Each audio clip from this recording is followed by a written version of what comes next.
আসসালামু আলাইকুম। আমি ডাক্তার ইব্রাহিম লিঙ্কন। আমি একজন হোমিওপ্যাথিক চিকিৎসক। আজকে আমি ক্যালসিয়াম কমে গেলে কি হয় সেই বিষয়ে আলোচনা করব। ক্যালসিয়ামের পরিমাণ কমে গেলে শরীরে বিশেষভাবে পায়ে ও পিঠে ব্যথা হয়, হাড় ও দাঁতের ক্ষয় শুরু হয়। এর অভাবে চুল ও ত্বকে খসখসে হয়ে যায়, ত্বকের লাবণ্য ও চুলের উজ্জ্বলতা কমে যায়, নখে ফাটলের সৃষ্টি হয়। তারপর দীর্ঘদিন ক্যালসিয়ামের অভাবে স্নায়বিক জটিলতা তৈরি হতে পারে। তারপর স্মরণশক্তি সমস্যা, তারপর হতাশা, অসংলগ্ন কথাবার্তা কিংবা আচরণ ইত্যাদি দেখা দিতে পারে।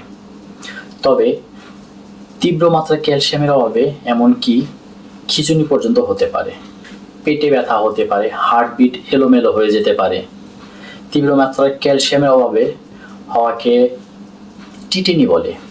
এই সময় হাত পা কুঁকড়ে আসে, আঙ্গুল বেঁকে যায়, ঠোঁট মুখ ঝিঝি করে।